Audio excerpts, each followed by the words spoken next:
Il est 7h40, vous êtes bien sur RMC et RMC Story. L'invité du jour. Bonjour Caroline Janvier. Bonjour. Merci d'être avec nous. Vous êtes députée Renaissance du Loiret et vous avez participé il y a 2 ans à une mission d'information avec plusieurs députés sur la question du cannabis et sur la question de sa légalisation. L'Allemagne franchit le pas. Hier, un projet de loi a été adopté. Est-ce que selon vous, ça doit inspirer la France ? Oui, bien sûr.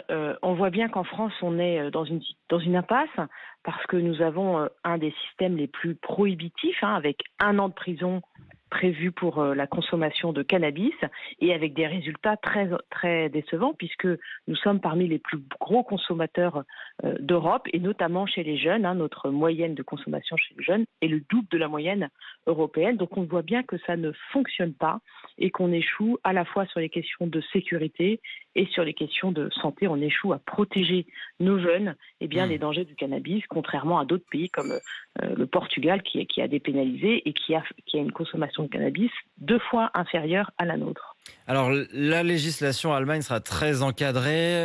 Il sera possible à partir de 18 ans d'acheter et de posséder sur soi jusqu'à 25 grammes de cannabis, de cultiver jusqu'à 3 plants pour son propre usage. Pourtant, on ne parle pas de vente libre dans n'importe quel tabac ou dans n'importe quelle boutique. Il faudra adhérer à une association, payer une cotisation et puis ensuite on aura le droit donc via cette association d'acheter ce cannabis qui sera cultivé sous la surveillance des pouvoirs publics. C'est une formule qui vous paraît équilibrée, qui vous paraît intéressante ? Oui, je crois que ça permet d'éviter l'écueil de ce qu'on voit dans certains États américains où pour assécher le marché noir et lutter contre la criminalité, ils ont confié au marché, aux acteurs économiques privés, la production et la vente de cannabis et ça a fait augmenter la consommation. On a vu des produits circuler, des produits très dangereux. Donc là, évidemment, ça permet d'une part de réguler la consommation, mais aussi de contrôler les substances qui sont en vente parce que on voit bien, soit dans un contexte de grande libéralisation comme aux États-Unis, soit dans un contexte de prohibition comme en France, les produits qui sont vendus, là c'est le cas en France, sont de plus en plus dosés en THC. On trouve toutes sortes aussi d'alternatives comme du cannabis synthétique et cela accroît en réalité les risques de la consommation. Qu'est-ce qui était ressorti de vos travaux à l'époque à l'Assemblée ? Est-ce que les débats avaient été animés ? Est-ce qu'un consensus s'était dégagé à la fin de votre mission d'information ? Il y avait des députés de tous bords qui participaient. Tout à fait. C'est une mission qui a duré 14 mois. Donc, c'est la première fois que l'Assemblée nationale travaille de façon aussi approfondie sur ce sujet avec des députés, effectivement, PS, LR, de la majorité, de tous bords. Et il y avait eu beaucoup d'auditions de policiers, de spécialistes des drogues, de magistrats. On avait vraiment vu des associations aussi. Et le constat, c'était d'une part, un constat d'échec sur ce qu'on fait en France depuis 50 ans. Malgré un discours très dur, on voit bien que la consommation augmente et qu'elle est encore une fois en haut du podium. Et d'autre part, une proposition de légalisation encadrée. Il y avait un consensus sur le fait de dire il faut que l'État reprenne la main sur ce qui est sur une situation qui est aujourd'hui gérée par des criminels, par des associations mafieuses. Donc il y avait un consensus là-dessus. Et c'est pour ça qu'on parle de légalisation encadrée. C'est vraiment l'idée d'une reprise en main par l'État. Caroline Janvier, restez bien en ligne avec nous. Je voudrais qu'on accueille Christophe, auditeur d'RMC au 32-16 qui voulait réagir. Bonjour Christophe. Oui, bonjour. Donc je suis formateur auto-école et je voudrais réagir par rapport à la légalisation sur le cannabis. Alors dites-nous, qu'est-ce que vous en pensez ? Vous êtes dans l'Eure-et-Loire, je le précise. Qu'est-ce que vous pensez de ce que nous dit Caroline Janvier ce matin ? Alors, l'idée, je comprends bien aussi c'est de récupérer un peu d'argent sur cette manne financière qui est énorme. Maintenant, le problème, c'est aussi le double discours qu'on va avoir, c'est-à-dire qu'en tant que moniteur auto-école, on va avoir du mal à expliquer aux jeunes qu'il est interdit de conduire avec du cannabis, en ayant fumé du cannabis, alors que le message extérieur, ça serait qu'aujourd'hui, à partir du moment où on appartient à une association, on a le droit de fumer du cannabis à hauteur de 25 grammes par jour. Caroline Janvier va vous répondre. Merci beaucoup Christophe. Est-ce qu'il n'y a pas un message effectivement contradictoire de dire attention, c'est dangereux, notamment pour les jeunes, mais on le rend légal ? Alors, moi, je vais vous faire un parallèle très simple qui est celui avec l'alcool. Vous avez le droit de consommer de l'alcool, vous n'avez pas le droit de conduire avec de l'alcool.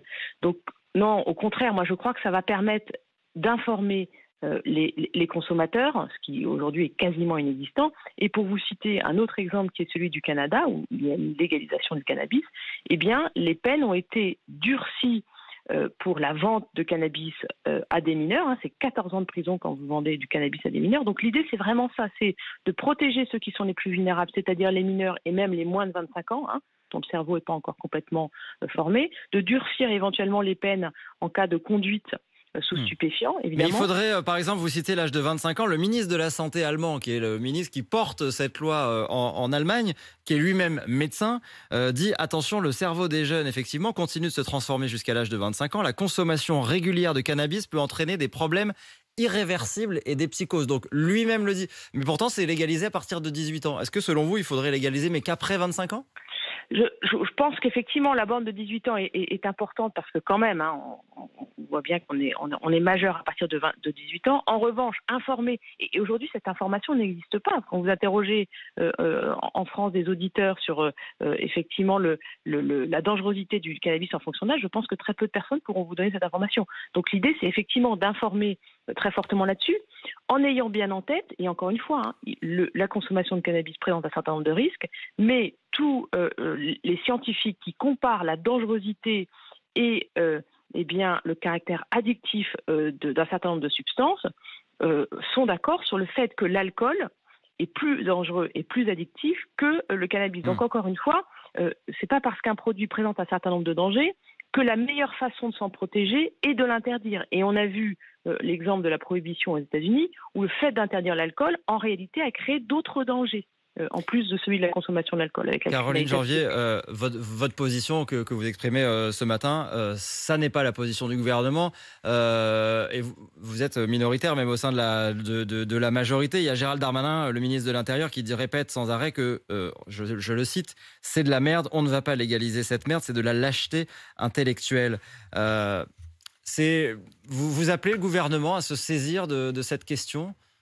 Oui, moi je crois qu'on a au contraire trop fermé les yeux sur aujourd'hui une situation d'impasse. On le voit, on voit nos jeunes qui ne sont pas protégés face à cette consommation-là, qui consomment très jeunes des substances de plus en plus dosées, encore une fois en THC. On voit les dizaines de morts qu'il y a chaque année dans des villes comme Marseille, donc des quartiers qui ne sont pas protégés de ces trafics-là, avec des jeunes qui dès leur plus jeune âge, participent à ces trafics-là. Donc on voit bien que le discours actuel ne suffit pas à gérer une situation, encore une fois, qui nous déborde de plus en plus. Donc, et au sein des députés, vous avez l'impression que l'idée fait son chemin, qu'il y a de plus, vous êtes combien dans la majorité à soutenir cette idée ?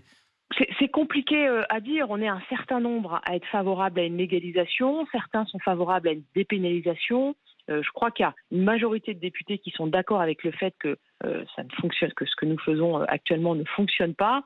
Je ne pourrais pas vous dire précisément le nombre de députés qui sont favorables à la légalisation, mais très clairement, je crois que l'Assemblée nationale, comme l'opinion publique française, qui à 80% considère qu'on est dans une situation d'échec sur la question des drogues, voit bien que ce que nous faisons actuellement ne fonctionne pas plus aujourd'hui qu'il y a 5 ans, qu'il y a 10 ans, qu'il y a 40 ans, malheureusement. On sait ce qu'en pense Emmanuel Macron, parce qu'il a eu des discours plutôt contradictoires là-dessus. Il disait en 2016 ne pas être contre, il voulait considérer le sujet, puis plus récemment, il a plutôt écarté l'idée. Vous avez eu l'occasion d'en parler avec lui ? Non, pas directement, mais effectivement, il a en 2016 reconnu l'inefficacité de notre politique publique en matière de cannabis, mais à la fois en 2017 et en 2022, il a fait le choix de ne pas faire figurer la légalisation ou la dépénalisation dans son programme, donc ce qui veut dire très clairement qu'il n'est pas favorable à une telle solution. Mais encore une fois, moi je reste persuadée que la France, que c'est le sens de l'histoire et que la France rejoindra le camp de ceux qui, à l'instar de l'Allemagne, du Canada, d'un certain nombre d'États américains, du Luxembourg, ou même du Portugal, ont considéré qu'il valait mieux encadrer la production et la vente pour en effet protéger les consommateurs et puis limiter toutes les nuisances d'ordre public qui sont associées au trafic. Eh bien, on verra si ce débat continue et s'il s'installe en vue peut-être de la présidentielle de 2027. Il faudra peut-être aussi que les Français tranchent cette question. Merci Caroline Janvier Merci à vous. d'être venue exprimer votre position ce matin, députée Renaissance du Loiret. Merci à vous, 7h50 sur RMC.